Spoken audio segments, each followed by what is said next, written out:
Hola, buenos días. Les agradezco su participación. Primero también agradecer a la gente de Chilenat por invitarnos a poder mostrar estos trabajos que hemos estado realizando en el área de investigación en los problemas de enfermedades. Hemos hablado de ahorro. Raimundo planteaba que los agroquímicos son una alternativa y queremos un poco hablar de esos temas, saber cómo podemos monitorear y poder trabajar en estos aspectos. La idea de la presentación de hoy es hablar un poco de las enfermedades que afectan al nogal y vamos a profundizar en el tema del manejo y control de hongos de la madera en nueces. Es lo que vamos a tratar de conversar el día de hoy. Y les voy a mostrar malas noticias, hacer la lata de ser fitopatólogo. Porque cuando me invitan a un campo es porque la cosa está complicada. ¿Ya? Pero es lo que nos ha tocado ver y ojalá ir a verlos para llevarles buenas noticias, pero es parte del proceso de aprendizaje, de entender de que las enfermedades son un problema con el cual tenemos que aprender a subsistir. Es como el colesterol, ¿cierto? Lo tenemos que manejar para no tener problemas con él. ¿Ya? Y una de las enfermedades que se presenta en general en los predios, que es un problema principalmente de vivero, y en la medida, como don Fernando nos decía, que se va a ir la producción hacia la zona sur, nos estamos moviendo hacia suelos que tienen mayor contenido de materia orgánica. Y cuando hablamos de materia orgánica estamos hablando también de muchos microorganismos. Y cuando tenemos más microorganismos empiezan a aparecer especies de hongos que habitaban esos suelos de manera feliz y de repente le llevamos alimentos sabrosos que se llaman nogal. ¿Ya? Y empieza a tener problemas de fitóptora. Y empezamos a ver estas plantas que se desecan rápidamente y cuando miramos la base en algunas de ellas vemos esos ennegrecimientos característicos. Aquí hay que reconocer los trabajos que ha hecho Jimena Besoaín en la Universidad Católica de Valparaíso, donde ha ido identificando las principales especies, identificando a Phytophthora cinnamomi como la principal especie que afecta el nogal en Chile. ¿Ya? Y lo cual es un temazo porque las variedades, los patrones resistentes que están entrando al mercado han sido probados en otras especies de Phytophthora. Y por lo tanto, muchas veces puede darse, visitaba hace unos días un predio en la zona de Los Ángeles y veíamos plantas sobre Blash que se estaban muriendo con síntomas de Phytophthora. Y eso se puede deber a que hay otras especies de Phytophthora que están causando el problema. Por eso el tema de identificación de patógenos es un tema importante. Otro problema que aparece, ¿cierto? Bueno, y en general, esto es una foto de ahí del sector de las mariposas en Chillán, donde vemos este síntoma típico de la Phytophthora. Plantas que se comienzan a amarillar e indicios de que tenemos problemas de Phytophthora porque tenemos crecimiento de maleza alrededor de esa zona. En los suelos de zona sur se ven mucho estos brotes de agua, de napas que tienden a subir y que generan las condiciones de exceso de humedad que van a generar el agua libre que necesita el hongo para germinar y producir las zoosporas, que son las esporas que finalmente viajan a través del agua, entran en contacto con el tejido de las raíces e inician el proceso de infección. Otro problema recurrente son las agrobacterium, ¿cierto? Estos tumores que empiezan a surgir en las plantas, que no es un problema tan notorio, pero tiene un efecto sobre el crecimiento de las plantas. Las plantas empiezan a quedarse y empiezan a bajar su productividad. Se ubican en la base y van creciendo y van ocupando toda la base de la planta y por lo tanto es una práctica que hay que incluir en el manejo, el eliminarlas, ¿cierto? Para eso el uso de sopletes, eliminar el tejido infectado y quemar esa zona es una práctica bastante recurrente y bastante eficiente para ir disminuyendo esta problemática. Pero el principal manejo es que no llegue al campo. ¿Ya? Y muchas veces llegan de vivero las plantas infectadas, por lo tanto al momento de las plantaciones hay que estar muy atentos. Y en la medida que nos movemos hacia la zona sur, vamos a encontrarnos con mayor presencia de agrobacterium en los suelos. Y por lo tanto es una problemática que va a surgir con cierta recurrencia. Otro problema que se ve en la zona sur, este es el mildiu de la hoja, o que causa manchas en hoja, y que también causa algunas deformaciones en los frutos, como las que ustedes pueden observar en la fotografía. Esto es un hongo Basidiomycete que infecta en años lluviosos. ¿Ya? Cuando tenemos temporada lluviosa en la zona sur, se lava el cobre y empieza a aparecer esta problemática. Y el principal problema podríamos decir desde Linares, o podríamos decir San Clemente hacia el sur, ¿cierto? Es la peste negra del nogal. La peste negra es un problema que acá en la zona central no tiene mayor relevancia. O sea, se hacen 2 o 3 aplicaciones de cobre entre elongación de amentos, ¿cierto? Y a fin de floración y estamos listos. Pero en la medida que nos movemos al sur, como tenemos precipitaciones más recurrentes, es una problemática que se puede expresar. Y hay años que han sido muy tranquilos, ¿cierto? Y hay años que son bastante complejos. Y ahí el tema de la gestión en las aplicaciones que plantea Raimundo es un temazo. ¿Ya? Nosotros hemos hecho ensayos que con 3 aplicaciones en la zona sur no tenemos mayores presencias o infecciones de peste negra, y hay otros años en que se han hecho 15 aplicaciones e igual hemos perdido la fruta que se está produciendo. Por lo tanto, es un tema. Esta es una bacteria que infecta las hojas, infecta los amentos, se transmite a través del polen y su principal daño es que ataca el fruto, ¿cierto? Y hace que éste pueda caer. Y ahí una recomendación que nosotros hemos tratado de ir implementando en la zona sur, nosotros hemos desarrollado una empresa en la Universidad de Concepción que se llama Bioproteins Innovation, en la cual estamos ofreciendo el servicio de análisis de yema para cuantificar las poblaciones de bacterias presentes en las yemas. ¿Y por qué es tan importante el tema de las yemas? Porque es ahí donde se queda la bacteria y pasa de una temporada a la siguiente, ¿ya? La infección de esta yema ocurre al inicio de la brotación y queda la infección puesta para el año siguiente. Entonces, cuando yo conozco cómo voy a partir la temporada, me puedo preparar mejor en el proceso de establecer un programa de manejo y control en ese huerto o poder definir qué producto debiera aplicar al inicio de la brotación, que es el momento en que hay que darle el primer combo a la enfermedad. Otro tema que surgió, que nosotros lo detectamos el año 2015 en la zona sur y que también hay algunos trabajos acá en la zona central, fue el tema de la necrosis apical café o VAN, ¿ya? Este problema en que vamos en septiembre, octubre y vemos que la fruta ha cuajado, se ve todo muy bonito, estamos todos contentos, pero llega fines de noviembre y diciembre y nos encontramos con panoramas como este, ¿ya? En que la fruta se empieza a caer, ¿cierto? Y tenemos frutos que en la punta presentan una necrosis. Y esa necrosis que ustedes pueden observar, si uno coloca estos frutos en cámara húmeda, empiezan a crecer hongos, ¿ya? Y principalmente especies de Alternaria y de Fusarium, que es una enfermedad que fue descrita primero en Italia, después en Francia, y lo que hemos visto es que es una infección temprana, que ocurre durante el periodo de floración principalmente, y quién lo causa, porque finalmente es un complejo de patógenos, donde está involucrada la bacteria que causa la peste negra, la Xanthomonas arborícola Botovarjuglandi, que en años secos prevalece la bacteria y en años lluviosos prevalecen los hongos, ¿ya? Y que es una enfermedad que depende de cada huerto. Otro tema no menor, especialmente en el manejo de peste negra, es el uso de cobre, ¿ya? Y esto es una fotografía que sacamos hace unos años con Gabriel Galdames de ANASAC, donde teníamos nuestro sector de ensayo con 8 aplicaciones que hacíamos en la temporada versus lo que hacía un agricultor en un suelo arenoso en la zona de Los Ángeles, donde vemos que las plantas se estaban colocando amarillas. Esto es enero del año, o sea, después que terminaron de hacer las aplicaciones, y el amarillamiento de esas plantas probablemente se debe a un exceso de aplicaciones de cobre, ¿ya?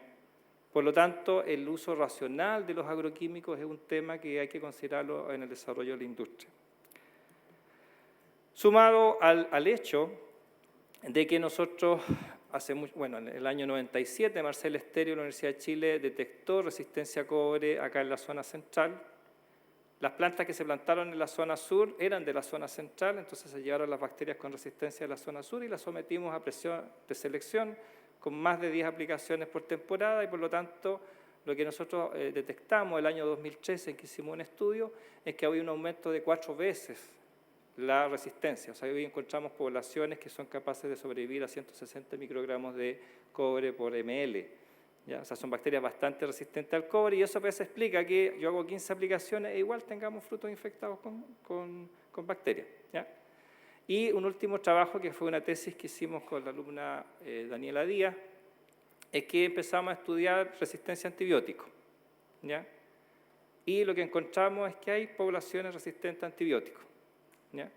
Por lo tanto, el uso de antibióticos en el control de peste negra tampoco es una panacea. Entonces hay que hacerlo con cuidado y teniendo presente que se tiene que manejar adecuadamente y tenemos que usar una estrategia de control de resistencia. Sin embargo, el tema que se ha ido tomando la industria y la que nos está dando financiamiento para hacer cosas ahora es los hongos de madera, ¿ya? Y esto a mí me tocó observarlo por allí como el año 2017. Después de una helada empezamos a observar estos daños por helada, pero además empezamos a observar muerte de madera y la formación de cuerpos frutales o fructíferos, ¿cierto?, sobre tejidos de madera, ¿ya? Y bueno, y la fascinación de un fitopatólogo, ¿cierto?, estructuras de reproducción entretenidas, digamos, ¿cierto?, como en este caso peritecios que liberan ascas y ascosporas. Y ahí nos ocurrió que en esos años tuvimos la visita del doctor Temis Micaelidis a la zona sur. Tuvimos la oportunidad de estar conversando y Temis nos contaba que este es un dragón dormido. Ya es un problema que empieza lentamente y que se empieza a transformar en un problema. Y nos ha tocado ver, lamentablemente, visitar estas semanas huertos en la zona sur que están con mucho problema de hongos de madera. Y eso se debe a que a la medida que los huertos empiezan a envejecer, este problema se empieza a hacer más recurrente. Entonces hemos tenido un crecimiento explosivo de la industria del nogal, ¿cierto? Y este problema se va a empezar a acrecentar y por lo tanto hay que prepararse y buscar soluciones. Y eso es lo que quiero un poco ahora comenzar a profundizar. Otro tema que probablemente se va a ir haciendo recurrente son los problemas de atizonamiento de frutos. En la zona sur todo era peste negra, ¿ya? Pero nos hemos dado cuenta que estos atizonamientos que ustedes observan ahí son causados por hongos de madera, ¿ya? Que son ataques que ocurren en el pelón y a partir del pelón se inicia la infección y de ahí, de ese pelón, comienza la infección hacia la madera.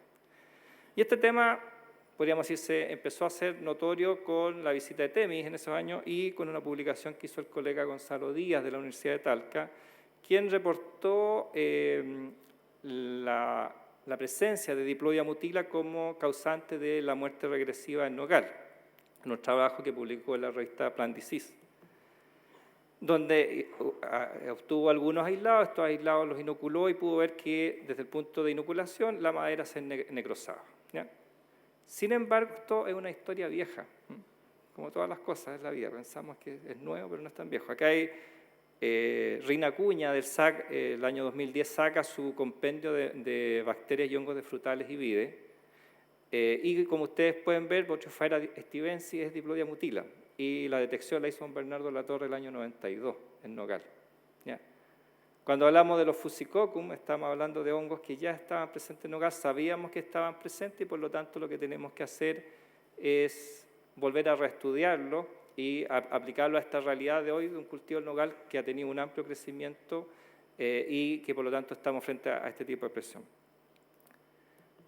Cuando hablamos de hongos de madera en general, y tomando como ejemplo Diplodia mutila, lo que ocurre es que en los tejidos afectados, sobre esos tejidos afectados se forman cuerpos fructíferos. Estos cuerpos fructíferos pueden ser picnidios o pueden ser peritecios. Los picnidios son de origen asexual, los peritecios son de origen sexual. Si hay sexualidad, hay variabilidad. Si hay variabilidad, hay riesgos de resistencia. Por lo tanto, pone presión de selección. Y en el caso de los picnidios produce conidias, que son infectivas. En el caso de los peritecios produce ascosporas, y estas ascosporas van a ser las que van a entrar por las heridas naturales o heridas que se generen sobre los tejidos y van a iniciar los procesos de infección que van a llevar finalmente a los síntomas que vamos a observar. Que el síntoma más característico es la muerte de madera, siendo el síntoma más inequívoco la presencia de ramas muertas que se ven en secciones donde hay luz disponible, ¿ya? Y en algunos casos, ¿cierto?, los atizonamientos de frutos que podemos observar, ¿ya? Y estos son los cancros y tizones que son causados por las Botryophyra y la fomosis o diaporte. Sobre estos tejidos infectados, como se muestra en estas fotografías, que son gentileza de Temis Micaelidis, se forman estos picnidios, que son estas pequeñas estructuras, como pequeños levantamientos sobre los tejidos, ¿cierto? Y que si uno con la cuchilla separa la zona del tejido, va a observar una zona que está necrótica y un tejido que está aparentemente sano, y sobre eso se forman los picnidios que liberan miles de esporas al ambiente y que son las que van a recontaminar. ¿ya? Los picnidios y los peritecios, cuando absorben agua en una lluvia, liberan las esporas al medio ambiente y esas esporas son las que van a entrar en contacto con los tejidos nuevos y van a iniciar los procesos de infección. Lo mismo va a ocurrir sobre esos frutos infectados, ¿cierto? Y uno de los síntomas que me ha tocado ver en algunos predios es la muerte o atizonamiento de ramillas en estado de desarrollo. Ahora también la Phomopsis, especialmente las diaportes, producen también manchado en hoja, que se puede confundir con el síntoma de peste negra que mostrábamos hace un rato, ¿ya?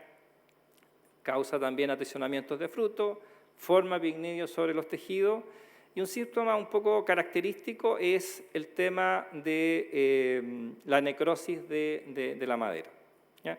Que es un pequeño estrangulamiento alrededor del punto de infección que generó el hongo. Ahora, ¿quiénes causan estos problemas? ¿Cuáles son las especies? En California se hizo un trabajo bien exhaustivo donde se describieron 12 especies responsables de causar esta problemática, y la especie más recurrente en California es Neofusicoccus mediterraneum, ¿ya? El 75% de las muestras que ellos analizaron correspondían a esta especie, y de estas, Lasodiplodia citrícola y Neofusicoccus parvum eran las más patogénicas, ¿ya? Le seguían Neofusicoccus mediterraneum, Neofusicoccus dimitiatum y Botryophyra dotide, ¿ya? Y los estudios hechos en California muestran que Chandler sería relativamente más tolerante que otras variedades como Tulares ovina. En Chile se han hecho algunos esfuerzos. El grupo de Jimena Besoaín publicó hace poco, el año 2021, la identificación de especies de Botryophyraceae y Diaportaceae en nogal. En este trabajo, que lo realizó en 13 huertos de 5 a 13 años, las especies de Botryophyraceae que prevalecieron fueron Neofusicoccus parvum, Diplodia mutila y Diplodia seriata, ¿ya? Mientras que las diaportáceas fueron Diaportes cyanoridis y Diaportes australoafricana, ¿ya? Si ustedes se fijan, las especies que encontró el grupo de Jimena no son las mismas de California, ¿ya? Y lo que ella también determinó es que Neofusicoccus parvum era el más agresivo dentro de las especies de Botryophyraceae, seguido de Diplodia mutila, ¿ya? Nosotros hicimos un trabajo con el apoyo de la empresa BASF, donde hicimos un estudio de prevalencia de estos patógenos entre La Serena y el Maule, ¿ya? Y además hicimos algunas pruebas de eficacia de fungicida. Nosotros recibíamos 30 ramillas sintomáticas, tomábamos la zona de avance de esos tejidos y los poníamos a crecer y identificamos cuáles eran las especies que estaban presentes. Ahora, mandar un análisis fitopatológico no es tan fácil. Si ustedes se fijan, los hongos se parecen bastante unos a otros, ¿ya? Y por lo tanto se requiere un trabajo técnico y muchas veces el uso de herramientas moleculares para poder identificar claramente cuáles son las especies que causan esta problemática, ¿ya? Y en estos análisis moleculares nosotros pudimos identificar, ¿cierto?, distintas especies, siendo las más recurrentes Diplodia seriata, Diaporte fueniculina, Diaporte patagónica, ¿cierto?, Diplodia mutilo y Neofusicoccus nonaquesetum, ¿ya? Son, nuevamente, especies distintas a las que se identificaron en California. Y lo voy a resaltar porque lo vamos a hacer ahora hacia el final de la presentación, ¿ya? En este trabajo hay hartos datos, pero si ustedes se fijan, lo que más apareció fue Alternaria, ¿ya? Fue la especie más recurrente. Alternaria es un saprófito ambiental. Todavía no hemos hecho las pruebas de patogenicidad para validar si es que es patogénico en nogal, pero sabemos que está involucrado con la necrosis apical café, ¿cierto?, con el VAN. Por lo tanto, esta madera muerta que queda en los tejidos es también una fuente de infección para los frutos para que se presente el VAN en periodos de años lluviosos o primaveras lluviosas, ¿ya? Y en general, las especies o el grupo son los diaportes y las diplodias, en este muestreo que nosotros hicimos, las más recurrentes. Desde el punto de vista de la sintomatología que uno puede observar, vimos que de repente estas necrosis de madera menores estaban principalmente asociadas a especies de Alternaria, ¿ya?, o hongos que podríamos decir ambientales como Fusarium, Cladosporium, Epicoccum, y las necrosis con estrangulamiento de tejido y con muerte más avanzada se asocian principalmente a especies de Diaporte y Botryophyra, que serían las principales que causan el problema, ¿ya? Lo importante es, y que es el mensaje para la casa, es que en esos trozos de madera muertos se forman estas estructuras de sobrevivencia que tienen los hongos, ¿cierto? Y que son desde donde se va a reinfectar el huerto cada temporada. Y en la medida que más ramas se van infectando, vamos aumentando el inóculo en el interior del huerto y de esa manera tenemos más enfermedad. Ahora, otro punto de ingreso son los cortes de poda. Los cortes de poda, cuando podamos, tenemos un punto por donde va a ingresar la enfermedad, y el otro punto que nos va a causar problema es el tema del atizonamiento de frutos, ¿ya? Que es un problema que se está haciendo cada vez más recurrente en algunos huertos. Otro tema importante es que en los trabajos hechos en California por Temis, él demostró que hay una correlación entre Xanthomona y Botryophaeraceae, ¿ya? Que este atizonamiento es en la medida que están los dos patógenos, vamos a tener una mayor expresión de la enfermedad. Y con fenómenos de precipitaciones o de mayor vapor, humedad o rocío durante el verano, vamos a tener mayores riesgos de esta enfermedad. Otra fuente que favorece el ingreso a esta problemática son las escamas, ¿ya? Los golpes de sol, ¿cierto? Y las caídas de hoja, ¿ya? Que lo espero mencionar después nuevamente. Y aquí hay algunos trabajos hechos en California donde con las especies de California se ha observado que con la presencia de estas escamas tenemos una mayor presencia de estas enfermedades de madera. Por lo tanto, un buen control de esta escama va a ser una fuente para reducir los problemas de hongos de madera. Por otra parte está el tema de la poda. Hemos pasado de podas manuales, ¿cierto?, a podas mecanizadas, ¿ya? Y ahí siempre está la duda. ¿Usamos pasta poda o hacemos aplicaciones de fungicidas directo al huerto, ¿ya? Y la verdad que en nogal no lo tenemos tan claro, ¿ya? En la experiencia que hay en vide indica que se pueden aplicar fungicidas y estas aplicaciones de fungicidas a todo el huerto podrían ayudar a proteger estos cortes de poda, ¿ya? Pero obviamente en cortes de poda más recurrentes la pintura va a ser mucho más efectivo, ¿ya? Ahora, la mejor práctica de manejo es sacar esas ramas que están infectadas, ¿cierto? Y eliminarlas, porque en el fondo sacamos el inóculo del interior de nuestro huerto. Y ahí viene la pelea de la mano de obra, ¿cierto? Porque es una tarea dirigida, ¿ya? Ahora, ¿cuándo hacerlo? Mi recomendación es hacerlo en verano, porque podemos ver las ramas secas. Si lo hacemos en invierno, como el nogal se ve plomo por todos lados, ¿cierto? Es muy difícil identificar las ramas que están dañadas. Por lo tanto, es una práctica que se tiene que hacer, especialmente los que tengan huertos nuevos. Los que empiecen a trabajar ahora se van a evitar un problema para futuro, porque van a ir sacando el inóculo. Los que tienen huertos viejos y que se están contaminando van a tener que coordinar dentro de su programa de manejo el ir sacando ese material infectado para poder manejar la enfermedad, ¿ya? Este trabajo que hizo Temis en pistacho, ¿ya?, muestra que el sacar las ramas infectadas, ¿cierto?, tuvo un 80% de incremento en el control de la enfermedad. Es decir, es la práctica de manejo más importante para manejar esta problemática. Por otro lado, en las podas invernales, si inoculamos, si se nos infectan los cortes de poda, vamos a tener sobre el 80% de la madera infectada. Por lo tanto, la importancia de proteger el corte de poda es muy valioso, ¿ya? Ahora, si podamos en periodos donde hay menos probabilidad de que haya humedad para que se liberen esas ascosporas o esas esporas al ambiente, vemos que en ramas nuevas tenemos un cierto grado de protección, de baja de infección, y la madera vieja tiene más riesgo de verse infectada, ¿ya? Por lo tanto, la poda de verano sería la más efectiva, ¿cierto? Porque tendríamos menos riesgos de infección, porque no tenemos las condiciones, especialmente dado que tenemos periodos de humedad muy bajos, porque la humedad relativa es baja en ese periodo. Por otro lado, el manejo de los restos de poda, ¿será bueno compostarlo? Si tenemos madera infectada, la recomendación sería no, ¿ya? A pesar de que el compostaje podría bajar la carga de inóculo, pero es una variable que hay que tenerla en consideración. Esto es una sanitización hecha durante la cosecha, o sea, los problemas de traicionamiento con problemas de humedad, cuando nos recomiendan irnos a la costa a plantar nogales, es un tema que hay que analizarlo, ya que puede ser una variable que puede influir a la hora de manejarlo. Ahora, desde el punto de vista del manejo de la enfermedad, las prácticas más importantes son de control cultural, ¿cierto? Evitar los riesgos por aspersión, que lleguen a humedecer la canopia.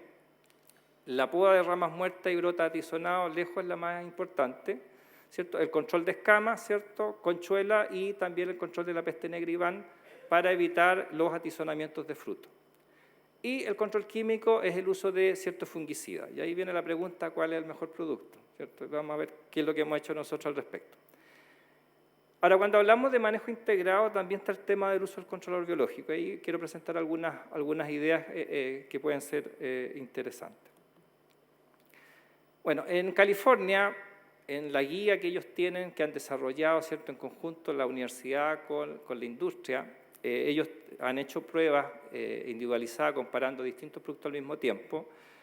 Algunos de los ingredientes activos que están presentes en Chile, que están registrados para el nogal, ¿cierto?, muestran una alta eficacia en el control de los patógenos que están allá, ¿ya?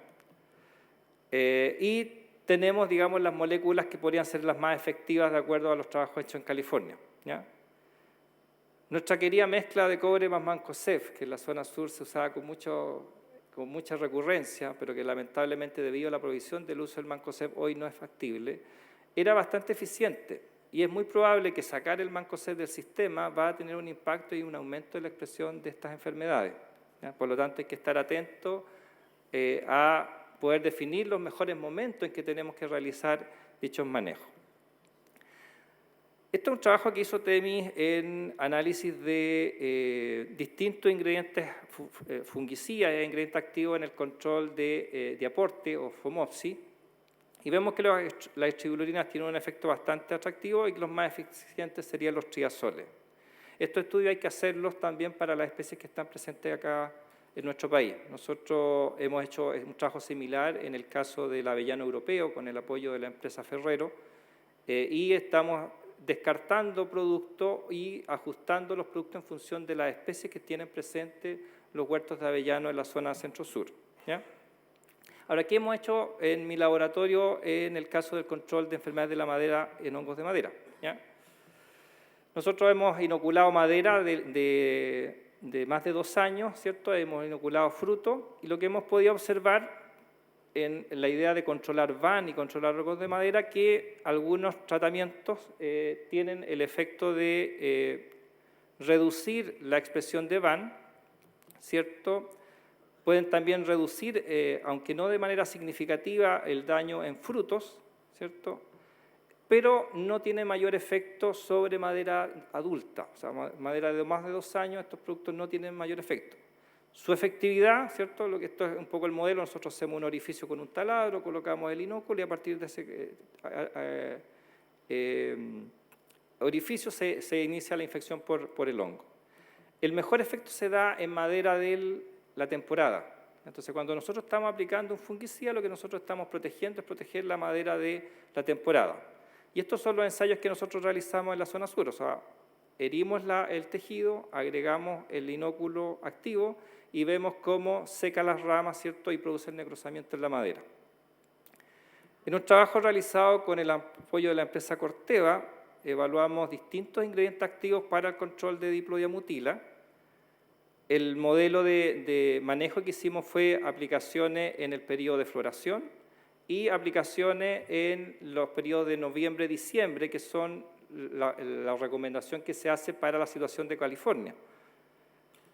Por lo tanto, aplicando en esos 2 momentos, quisimos ver cómo podíamos controlar estos patógenos de madera y, como ustedes pueden ver, los fungicidas tuvieron efecto en reducir el VAN, que era una de las problemáticas que queríamos analizar.